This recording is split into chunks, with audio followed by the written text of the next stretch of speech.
knows how to spell sports?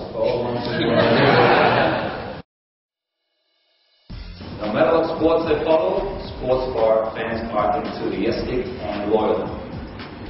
And there was nothing more bigger than what we just witnessed, obviously, the last months with the Football World Cup to appreciate what that statement really means. Sports teams develop a faithful and fanatical following, primarily due to the high level of identification. And I can replace the word sports teams with anything related to sports where you can build an identification with. The word fan comes from fanatic, which means insanely but divinely inspired. So it's a bit crazy maybe, but comes from divine inspiration.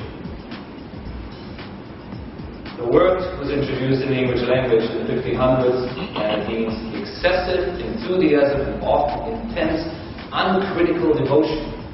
So it's not just he's devoted, he's uncritically devotion. It basically means whatever that team does, whatever these people do, he sort of goes, yes, that's the truth. Fans personally identify with their teams, they experience a feeling of delight, and these are long-term effects. It's not something which just lasts for a while.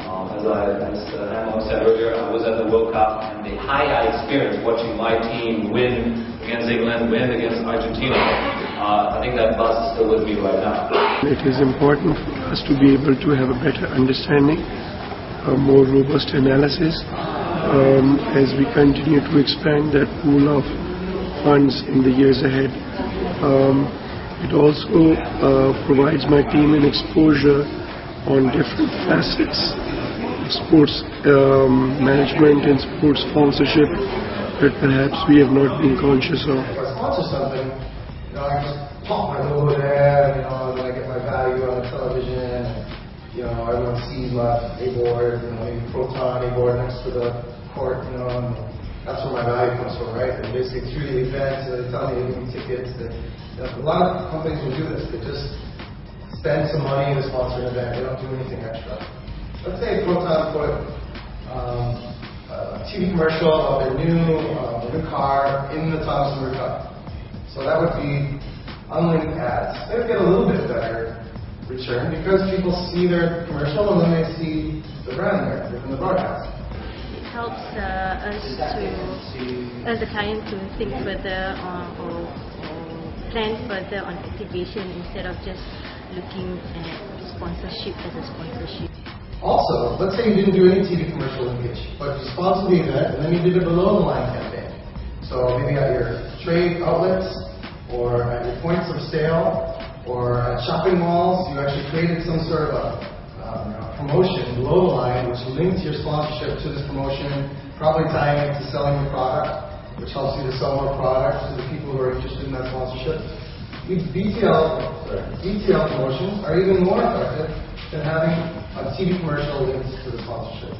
We're working with a PR agency or a below-the-line agency to do some activities around your sponsorship. As long as it's linked, then you're getting some decent ROI there. The measurements of the ROI and ROO, which I think the current sports marketing in the country has not reached that level yet. So this is something that a lot of area that we can explore and learn from in terms of how we benchmark and also how we look at the investment in sports marketing in terms of the effectiveness and the return of investment. So this is something I feel is very, very beneficial.